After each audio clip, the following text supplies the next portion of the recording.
it's funny how there can be a product that people like notionally, but they don't actually want to pay for it or Yeah, engage with it. You know what I mean? Like it's kind a of hundred funny how percent. that can be the thing. I feel like when people are given a form and they say, "Do you trust the Irish media?" They go, "Oh yeah, sure." Are you going to Yeah, pay for it? No. Hell yeah. no, absolutely not, you know? Yeah, Wouldn't be caught why would I dead. read that shite? Yeah, Yeah. exactly, yeah. No, It's kind of I a think weird that abstraction that people have.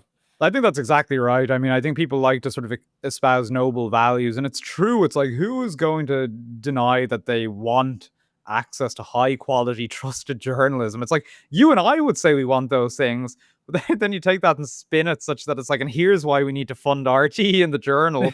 And it's like, oh shit, that wasn't what I. I want low quality, untrustworthy journalism. That's Yeah. actually I seek that out What deliberately. the funny thing is, if say the sort of worldview underlying reports like this was sort of, just say granted as the objective view of things, that would be the correct answer to give, to say I actually want, because presumably Gript qualifies as low quality, untrustworthy journalism.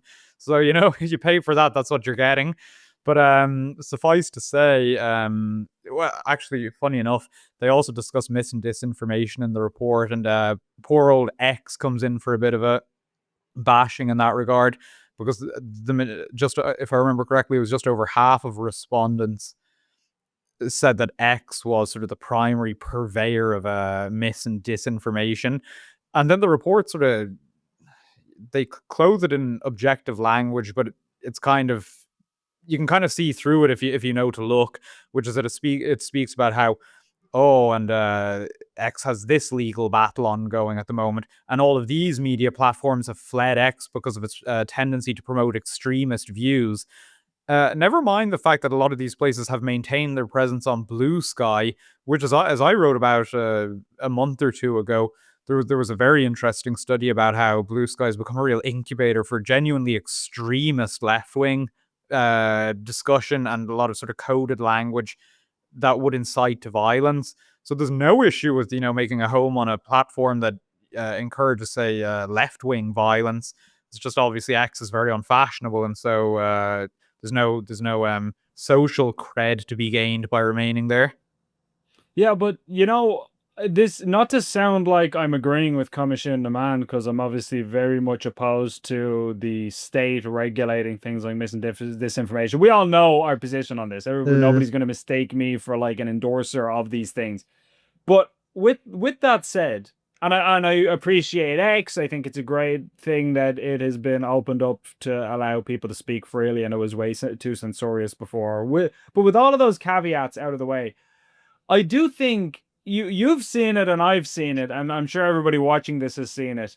You do get actual outrageous lies pulled out of people's ass. Not a Yeah, difference of absolutely. opinion, not you got a figure slightly wrong. You said it was 10,000 and actually it was 12,000 or whatever. Stuff where you go, you're literally just lying. Like there's no way even you think that's true. And one example of this, like just to give it without talking about him personally, Gript's camera guy is from India. Mm. He's a colleague of ours. We work with him every day. He's pretty much anytime you see a Gript video, almost every single video we do, this guy's behind the camera, and he's been there since day one. So he's an integral part of the team. We love him. He's a friend of ours.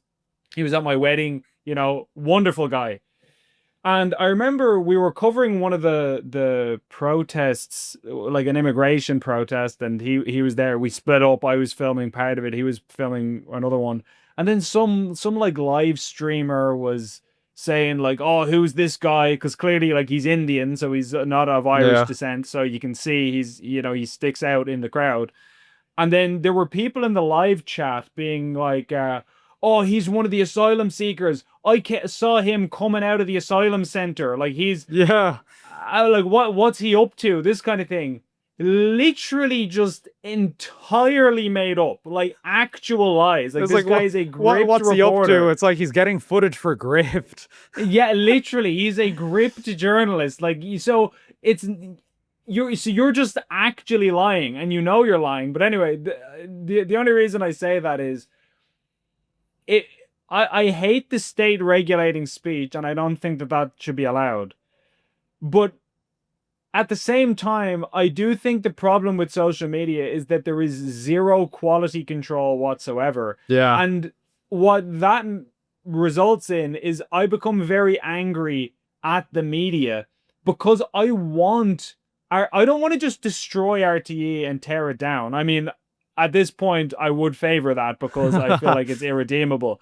But in a perfect world, I don't mind there being an RTE. I don't mind there being an establishment media as long as it's trustworthy and just reports on the facts accurately. Because I do believe that we need a trustworthy media. I don't think that fully democratizing it and having it that any idiot with a camera phone can run around and say whatever they want.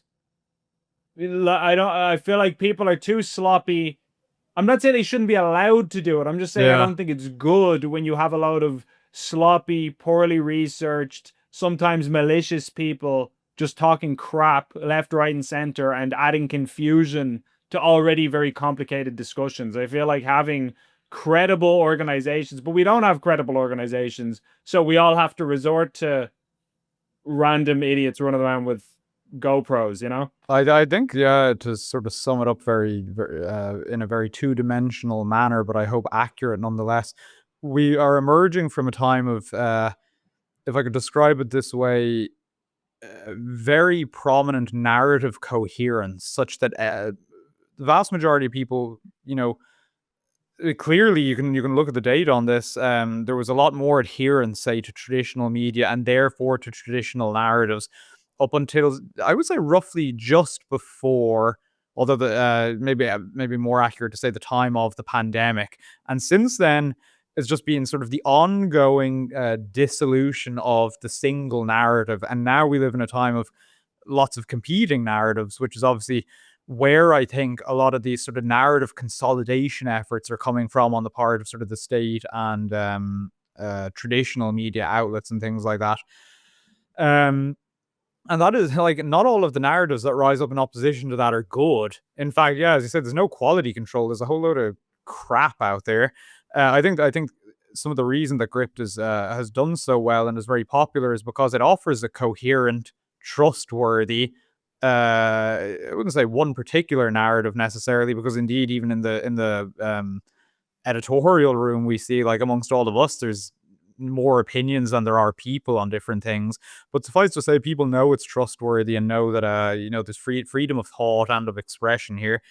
So no, and we discussed it on the podcast before that, like, I suppose if the alternatives are between state control of the narrative or sort of establishment control of the narrative and no control over the narrative at all, you're probably going to, opt for the latter, which is no control over the narrative at all, which is kind of the direction that some people would like to take it in. I'm not a huge fan of that option. I'm of the opinion, and I'm sure we'll discuss this with our next topic as well, that regulation is a good thing. That, yeah, as you say, like having trustworthy sources for things are good things.